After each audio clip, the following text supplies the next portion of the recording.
¿Qué tal? Muy buenas noches, bienvenidos un jueves más a esta quinta esquina en la que, ya saben, analizamos la actualidad, una actualidad que hoy pasa además por unos tintes y temas deportivos, ahora lo verán. Tanto es así que hoy voy a saludar, antes de presentar a nuestro invitado, a quienes me acompañan en esta noche de manera excepcional, y yo encantada de recibirles, a Manuel Centeno, jefe de deportes de la 8 Valladolid. Bienvenido, Manuel. Hola, Reyes, buenas noches. Encantada de tenerte aquí en esta quinta esquina. Encantado de estar. Y a mi derecha se encuentra Arturo Alvarado, es periodista, también responsable de la información deportiva de Diario Valladolid El Mundo. ¿Qué tal, Arturo? Bienvenido. Hola, encantado de estar aquí. Muchas gracias. Los dos me van a acompañar y me van a ayudar, ya lo creo, bueno, pues a analizar esa actualidad del mundo del deporte y algo más que del mundo del deporte con nuestro invitado de esta noche, a quien ya saludamos, David Espinars, consejero y director de presidencia del Real Valladolid. ¿Qué tal? Bienvenido, muy buenas noches. Muchas gracias por la invitación, buenas noches. Un placer tenerle en esta quinta esquina, poco habitual. Bueno, siempre hablamos de economía, hablamos de política, pero es que también el deporte es muy importante en muchas facetas de la sociedad. Señor Espinar, bueno, antes de que ellos comiencen a desgranar esas cifras, esos datos, seguro que todas esas cuestiones que tienen sobre la mesa, yo sí quería plantearle una reflexión. Siempre vamos pegados a la actualidad y es cierto, hay que aclarar que esta entrevista se cerró la pasada semana, mucho antes de que ocurriera este trágico suceso en Burgos, que terminó con la muerte de un vecino vallisoletano, de Sergio Delgado. Hubo una inicial motivación, una argumentación en la que se metía de por medio la rivalidad futbolística, que en principio como que se dio por seguro, incluso en algunos medios de comunicación, bueno, pues casi se aceptó como, bueno, pues que era muy, lo he notado como socialmente aceptado, ¿no? Como que era algo que podía ocurrir en Burgos. ¿Cómo recibe el señor Espinar, el Real Valladolid, bueno, pues esta argumentación y el hecho de que bueno, se pueda aceptar que esta motivación, esta rivalidad futbolística pueda suponer un motivo de argumentación para, bueno, justificar lo que ocurrió el pasado sábado? ¿Cómo lo han recibido? Bueno, estamos consternados con lo que sucedió, pero yo considero que es inaceptable relacionar cualquier tipo de violencia con la normalidad. No creo que se pueda justificar de ningún modo, no una muerte, una agresión simplemente, ni con el discurso del fútbol, ni con el discurso de la política, de las diferencias sociales, de las diferencias sexuales, religiosas. No entiendo que exista ese ánimo de combate.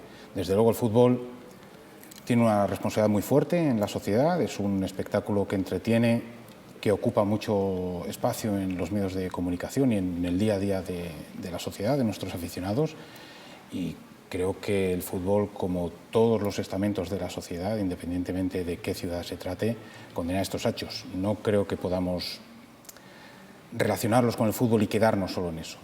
Nosotros somos una directiva que tenemos una relación extraordinaria con la propiedad y los directivos del Burgos Club de Fútbol, ellos igual con nosotros. Y esa consternación de la que hablaba, seguro que la comparten ellos, y yo pienso que no acertaríamos si intentamos encontrar cualquier tipo de justificación a no digo un asesinato, a un homicidio, sino a cualquier tipo de agresión. De hecho, bueno, pues el joven era más aficionado, de hecho, al baloncesto que al fútbol. No habría que plantear bueno, pues ese tipo de rivalidad. Como bien dice, aunque lo hubiera, nada justifica los hechos ocurridos. Compañeros, Manuel, Arturo, es todo vuestro. Bueno, yo me gustaría, quizá por el hecho de que estamos en un programa que tiene una audiencia distinta a la que habitualmente tenemos cuando hablamos en el programa de la jornada, en la que también participa Arturo, un poco por centrar, sí que me gustaría como primer punto hablar del Real Valladolid empresa, de lo que supone para la economía de Valladolid. ¿Qué volumen de facturación tiene? Porque es una empresa que está por encima de los 400 empleados, entre empleos directos e indirectos, con oficina en Madrid, además de aquí en Valladolid. ¿En qué momento empresarial se encuentra el Real Valladolid en ese sentido?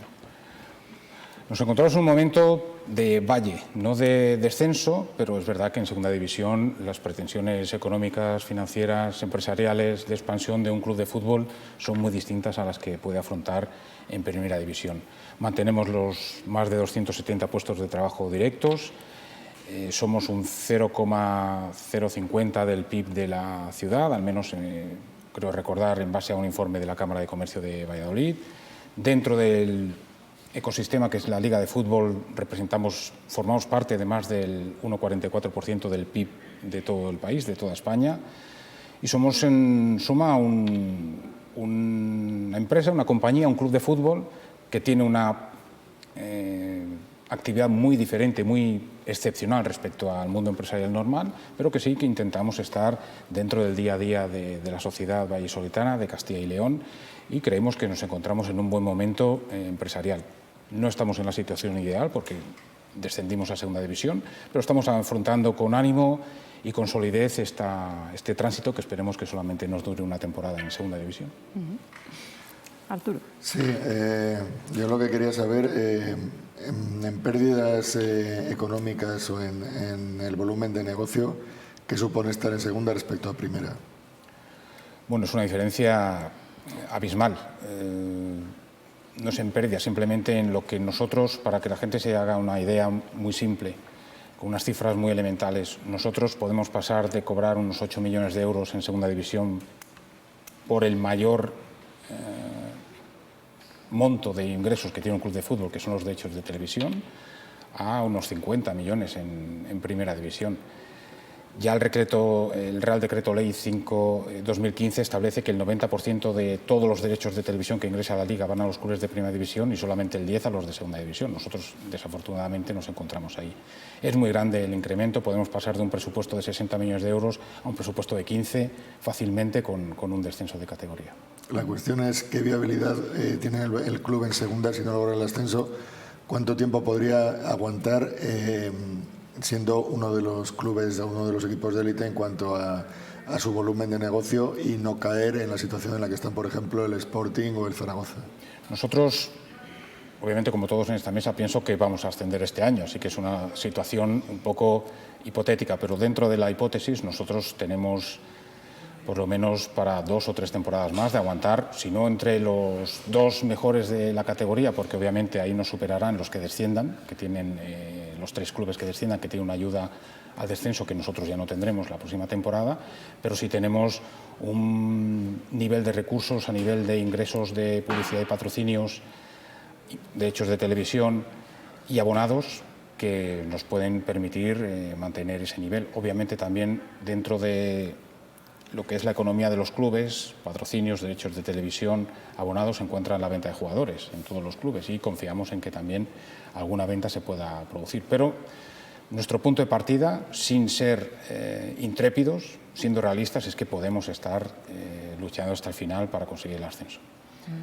¿En qué momento está la gestión de la propiedad? Porque cuando llegó Ronaldo habló de dejar un legado en la ciudad para el club y más allá de los altibajos que no ha salido como inicialmente se preveía, de asentarse en primera división e intentar competir en Europa como aseguró en su presentación, está ese permanente rumor, esa permanente sombra de que el club siempre está en venta, que no parece tener, desde fuera al menos, una estabilidad de proyecto. Y eso no sé si puede generar, en cierto sentido, pues desajustes o desconfianza respecto a la figura de Ronaldo y a su gestión. Primero, no sé en qué se basa quien diga que no hay estabilidad de proyecto, porque el club mantiene un nivel empresarial asociativo muy alto, lucha por defender los derechos de las personas en riesgo de exclusión, la igualdad, tenemos equipo femenino, una estructura de fútbol base femenino, tenemos un convenio con el Club de Baloncesto de la ciudad, hoy día Real Valladolid Baloncesto, mantenemos los pagos al día, no hemos despedido a nadie, nosotros tenemos a nadie, me refiero, aparte del director deportivo en su momento, los entrenadores, pero mantenemos un nivel empresarial constante, sólido y que mira hacia adelante. Es verdad que desde prácticamente el día que entramos aquí está ese run, esa opinión de que el club está en venta. El club no está en venta.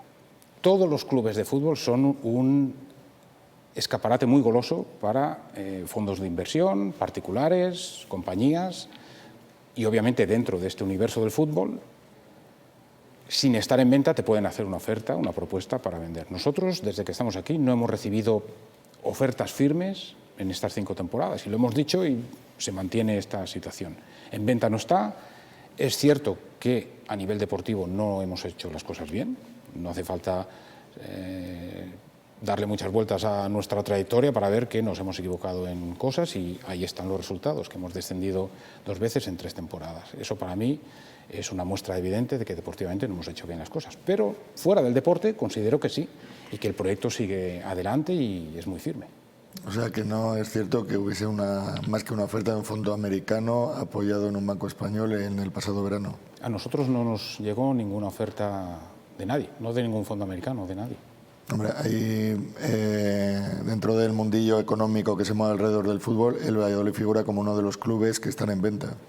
No, el Valladolid figura como uno de los clubes atractivos, pero no está en venta. Nosotros no hemos puesto un cartel que digamos que está en venta del club. Que llega una oferta de forma discreta. Que llega una oferta firme y consistente. Estoy convencido que como cualquier club la estudiaríamos, pero no ha llegado realmente. Se habló también de una operación con un fondo de Vietnam, otra parte de un grupo empresarial que venía de México con vinculaciones con Argentina, pero se habló. Nosotros no recibimos esas propuestas. Es cierto que en el mercado el Real Valladolid es un club muy interesante, y eso también supongo que será una señal de que la ciudad es una ciudad atractiva y de que el club está haciendo las cosas bien. Cuando dices que no lo habéis recibido, ¿dices aquí en Valladolid o desde Senferrero, que es más o menos los que controlan un poquito las cuestiones económicas del club también? En ninguno de los dos estamentos del club. Obviamente sí, Senferrero, que para explicar a nuestros televidentes es el despacho de abogados con el que Ronaldo lleva muchos años trabajando y que también está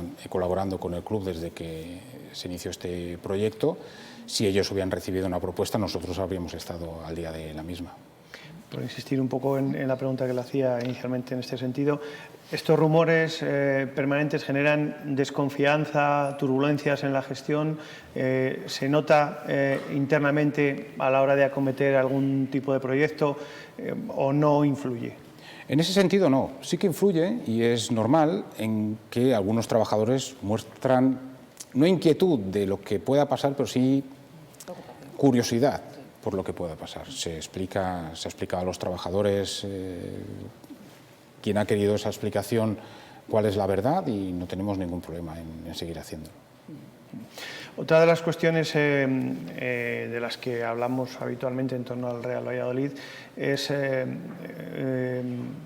un sector de la afición que discute la gestión de Ronaldo, que protesta, que incluso le acusa abiertamente de llevarse el dinero.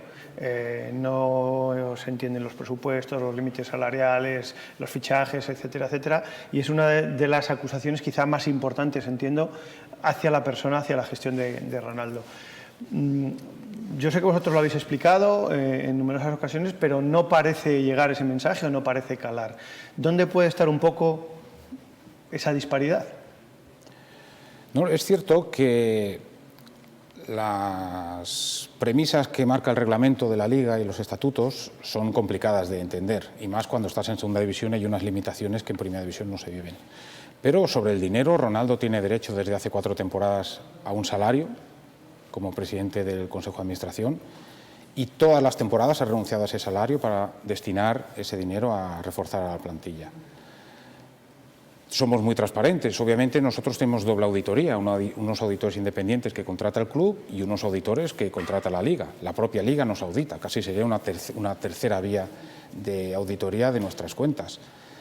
Nosotros pusimos a la persona que más sabe de estas cuestiones dentro del club, que es nuestro director financiero, a ofrecer una rueda de prensa sin limitación de preguntas ni de temáticas con los medios de comunicación. Él explicó técnicamente, pero obviamente es un técnico. Para explicar las cosas sin técnica ya estoy yo, pero un técnico para explicar precisamente de forma indiscutible cuáles eran los puntos que la Liga nos exigía este año. Es verdad que algunos medios lo recogieron con más acierto que otros, y es verdad que algunos aficionados lo creen con más convicción que otros. Yo soy muy respetuoso con las opiniones de las personas, yo digo la verdad. El director financiero expuso los números, que los números sí que es una cosa que difícilmente se puede discutir, y a partir de ahí, insisto, cada cual puede tener su propia opinión. El club no va a intervenir en la opinión de las personas, pero sí que va a intentar explicar de la forma más verosímil posible y más clara cuál es la realidad. Bueno, el director financiero, cuando vino a la rueda de prensa, está dio unas cifras un poquito generales, un poquito por encima, y no explicó el dinero que había en caja. ¿Se puede saber? El dinero que hay cosas que no por tema de confidencialidad, sino por tema empresarial, por tema de competición, competitividad, competencia no se puede decir. No creo que un medio de comunicación, una fábrica de cemento, una tienda expliquen estas cosas abiertamente. Nosotros no estamos teniendo problemas de pagos y eso es el principal ejemplo de que no hay problemas de caja. Pero dar cifras tan exactas creo que nos debilita ante la competencia. Te quiero decir también que una tienda o una fábrica de cemento no tiene la fidelidad con sus compradores que la que tiene un club con sus aficionados. Bueno, Quiero decir, porque también es una pregunta que está en la calle. Pero los medios de comunicación, por ejemplo, tienen abonados que reciben el periódico todos los días en casa o que ven este programa fielmente cada jueves. Yo creo que tenemos que entender que el fútbol es una cosa muy importante, pero los clubes de fútbol compiten entre sí. Y dar ventajas a la competencia, como cuando hablamos de por qué no decimos a quién queremos fichar, o por qué no decimos cuánto cobra cierto futbolista, o cuánto cobra el entrenador, yo creo que eso son informaciones que entran dentro de la limitación de información que se puede exponer. Nosotros hemos publicado una memoria de sostenibilidad muy recientemente en la que se aportan muchos datos económicos, medioambientales, sociales, de trabajo, y creo que ahí hay una base bastante importante en la que se recoge, por ejemplo, el nivel de salario de todos los trabajadores respecto al salario mínimo interprofesional, el número de mujeres que trabajan en el club respecto a la media nacional. Se dan muchos datos que obviamente hay que revisar. No son interpretables porque ahí no se comparará con la siguiente memoria, que es la que publicaremos este año, correspondiente a 2023.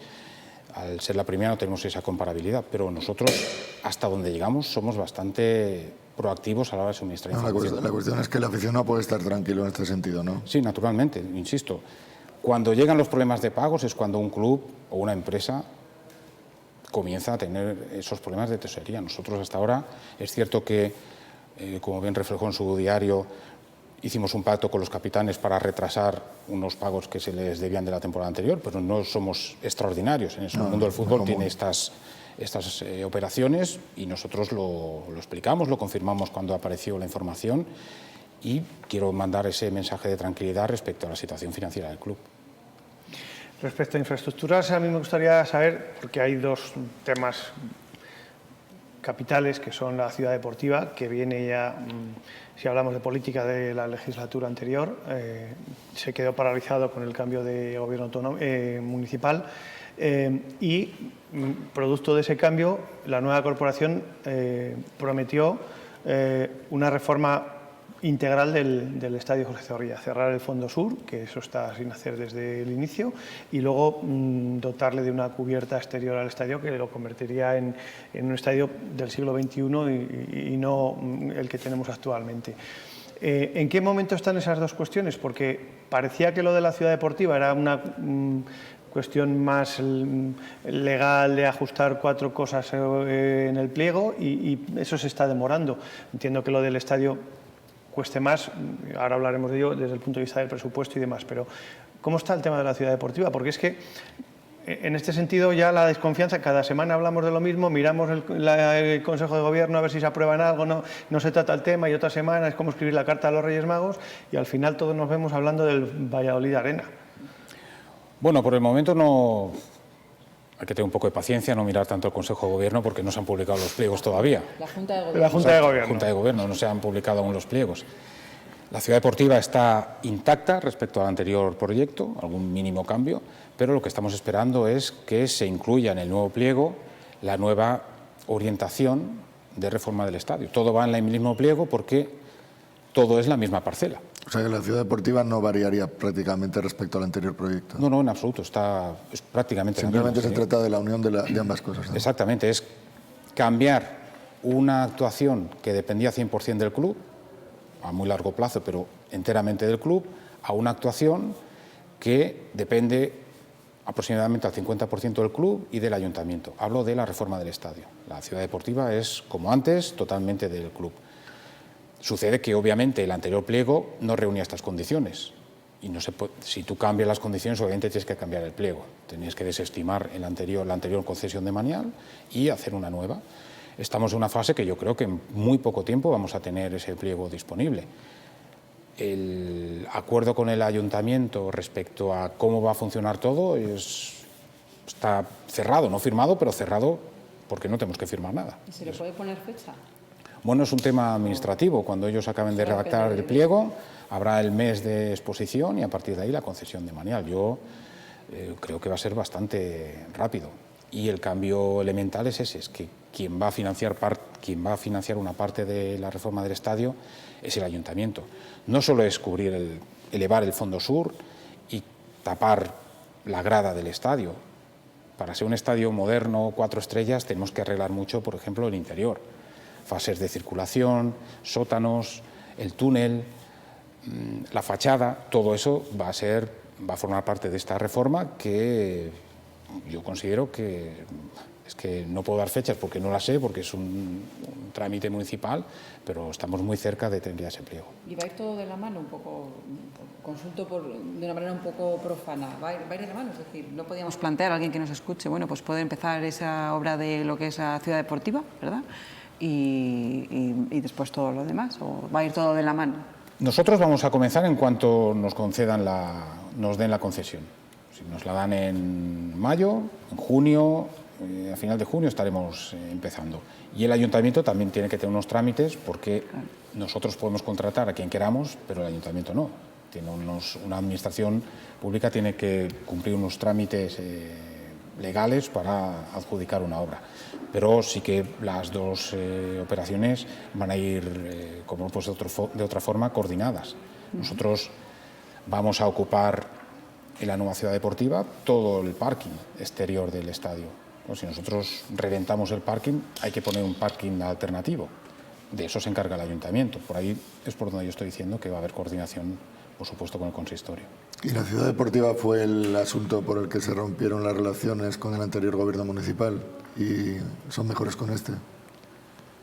No, porque con la ciudad deportiva estaba casi para ser asignado. Entonces, ¿qué pasó ahí? Porque la rueda de prensa esta de Ronaldo fue bastante incendiaria contra el anterior alcalde. Ronaldo entiende que durante 5 años hemos tenido solamente buenas palabras. Es verdad que este pliego finalmente estuvo a punto de ver la luz, pero no entendemos que, por ejemplo, se nos prometió el pago por parte del ayuntamiento de la obra del foso y no se ha producido. Ha habido otras cuestiones de orden del baloncesto, de orden del fútbol, en las que no hemos tenido tanta colaboración como el presidente entendía que debíamos tener. Pero al final las cosas están para o sea que el ayuntamiento se va a hacer cargo de la obra del foso. Sí, eso se nos dijo en una reunión en la que estábamos más de 8 personas. Justo llegar nosotros al club. Pero bueno, ya está, nosotros la pagamos, 1.800.000 y pico euros. Creo que el estadio ha ganado mucho, no solo en vistosidad, sino en seguridad, porque una de las grandes cosas que queremos hacer en las reformas del estadio es mejorar la seguridad del estadio. Antes, obviamente, voy a poner el ejemplo de que la parte más amplia de un estadio es siempre el césped. Y la forma más fácil de escapar de algo es hacia abajo. El plan de evacuación de Zorrilla antes de tapar el foso era hacia arriba. Era un poco un contrasentido. Se vio en el Bernabéu cuando la amenaza de bomba que hubo. Claro. ¿Qué ocurre? Que es cierto que estamos hablando de un estadio hecho hace 40 años. 40 años, exactamente. Pero también es cierto que en todo ese tiempo se ha tocado muy poco el estadio. Y ahora estamos ante una oportunidad de compartir con el ayuntamiento este proyecto y hacer un estadio digno de una ciudad tan importante como Valladolid. Cuando presentó el proyecto el alcalde comentó que la obra estaría en torno a los 25 millones para todo el cerramiento y cubrirlo por arriba y tal. ¿No es una cifra demasiado baja para las necesidades del estadio? Pienso que él se refería a la parte que el ayuntamiento iba a tener que pagar. Yo creo que la obra será más. Obviamente hay la parte de la ciudad deportiva, que será unos 15 millones de euros, que eso lo vamos a financiar con los fondos CVC. El acuerdo con el fondo CVC de la Liga, por el que casi 2.000 millones de euros se han repartido entre, bueno, no entre los 42, pero casi entre los 42 clubes, porque Real Madrid, Barcelona, Ibiza y Athletic Club renunciaron a ello. Y el resto, pues obviamente será a partes iguales, imagino, entre el ayuntamiento y el club. Y una vez se ponga en marcha estas obras, cuando sea que fuere, ¿cómo se va a desarrollar la actividad deportiva? Porque entiendo que esto no son cosas de 2 meses mientras se paraliza la Liga. ¿Se va a desarrollar los partidos con normalidad? ¿Se tendrá que reducir el número de público? ¿Qué va a pasar durante todo ese tiempo de reforma? El juego sí será con normalidad, pero por ejemplo,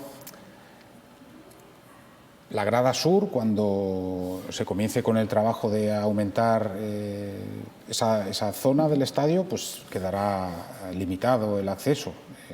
No seremos el primer club que lo ha hecho. Ha habido estadios que han pasado por reformas, casi todos prácticamente, y se ha ido contemporizando con los abonados estas actuaciones. Creo que vamos a intentar que sea todo un éxito, vamos a molestar lo menos posible a nuestros abonados y visitantes, y creo que el club y la ciudad vamos a salir ganando mucho. Ha comentado el alcalde que quería comenzar por ese Fondo Sur antes que por la ciudad deportiva. ¿Lo tenéis ya esto más o menos? Son coetáneos, es que él habla de la obra del ayuntamiento, la obra de la ciudad deportiva es exclusiva del club y nosotros, vamos, no creo que transgreda ninguna confianza diciéndolo, pero nosotros cuando comencemos la obra de la ciudad deportiva, comenzaremos con el túnel. Ya que vamos a inutilizar el aparcamiento, hay que cambiar la dirección de salida del túnel, porque el túnel hoy cruza el aparcamiento. Pues esa será la primera y elemental actuación, pero esa formará parte de los compromisos del club. Hablabas de los fondos CVC, la Liga Impulso para esta obra de la ciudad deportiva. ¿Qué porcentaje va a suponer esos fondos de CVC para el montante total de la ciudad deportiva? Bueno, explico, los fondos CVC, el 70% lo podías destinar a infraestructuras, crecimiento en infraestructuras, también infraestructuras humanas, recursos humanos. Un 15% era destinado a mejorar tu límite de coste de plantilla y otro 15% se destinaba a cancelar deuda. Podías negociar un poco, aumentar un porcentaje más en la parte de la infraestructura y obviamente nosotros ya hemos hecho muchas cosas dentro del estadio, de los anexos, hemos crecido en personal, hemos mejorado estructura, tenemos proyectos informáticos, todo esto lo hemos podido, proyectos de marca, todo esto lo hemos podido ir introduciendo en la cuenta, digamos, de CVC. Pero respecto a lo que va a costar la ciudad deportiva, yo creo que será aproximadamente un tercio de lo que nos correspondía a nosotros. Más o menos en dinero, ¿cuánto puede ser? Unos 15 millones de euros. Otro de los asuntos que está flotando ahí últimamente es ese acuerdo con el Real Valladolid Baloncesto, con la entidad de baloncesto, que es casi un poco también un tema recurrente por el que siempre preguntamos cómo está. Esto va a llegar de forma más o menos inminente. Esta semana, no sé si ayer, he visto en redes sociales una publicación del Club de Baloncesto en el que casi nos concitaba a estar atentos como que algo era ya de forma inminente. No sé si igual lo hemos malentendido nosotros. Bueno, yo espero que sea inminente. Llevamos bastante retraso con este asunto. Yo creo que lo más fácil es que firmemos un convenio de colaboración puente respecto a otras actuaciones, pero yo espero que sea pronto. Considero que estamos a punto de acabar la temporada en baloncesto, acaba en abril. Estamos en marzo. Yo espero que esto, si no tan inminente como decía este mensaje, pero sí que sea bastante temprano. Ha habido sus diferencias, no lo voy a negar, eso se ha visto, se ha leído y se ha explicado, pero estamos conscientes de que las dos partes queremos lo mejor para el baloncesto y para el club. ¿Qué tipo de relación queréis? Porque no podéis tener el mismo NIF, son sociedades diferentes. ¿Algo parecido a lo que puede tener el Betis?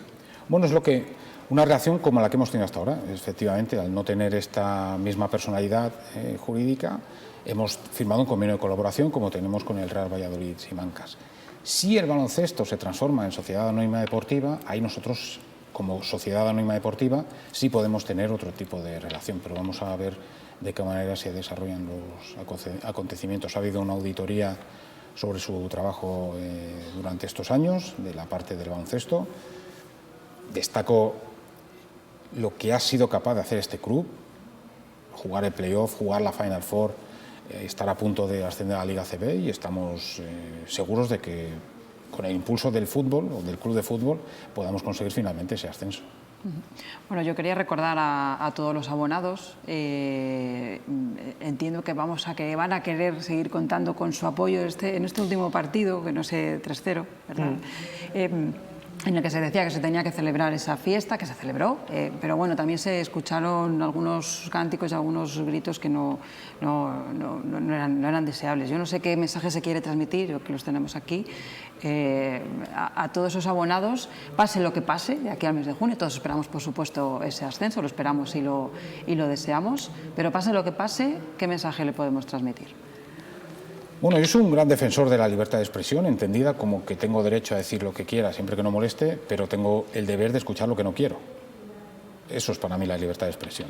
Entonces, si no nos gusta que la gente se pronuncie, no podemos hablar de libertad de expresión. Yo entiendo que haya un sector del público que esté desconforme con el entrenador. Si yo, como abonado, lo diría durante el partido, quizás no, lo diría al final, pero no quiero decirle a nadie lo que tiene que hacer. Sí quiero que la gente sepa que hay mucha unión dentro del vestuario, dentro del club, y que queremos que esa unión esté dentro del estadio con nuestros abonados y nuestros aficionados. No puedo decirle a la gente qué tiene que hacer, cada uno es libre de expresar su opinión, faltaría más, pero nos estamos convenciendo de que tenemos un proyecto muy bonito entre manos, que es el de conseguir el ascenso, y que desde luego necesitamos el apoyo de todo el mundo. ¿No cree que sería conveniente un acercamiento también de Petzolano a la afición? Bueno, hemos llevado a cabo una reunión del entrenador, de los jugadores después, con las peñas. Nosotros tenemos un entrenador que accedió a estar durante bastante tiempo, una tarde, con aficionados, con representantes de las peñas, y de ahí salió pues una buena relación. Es cierto que todos estamos expuestos a que a alguien no le hagamos gracia, todos. No hay nadie en el mundo que, si dentro de una familia hay tíos y sobrinos, primos que no se caen bien entre ellos, pues ¿qué no va a pasar entre personas que tienen una relación más distante?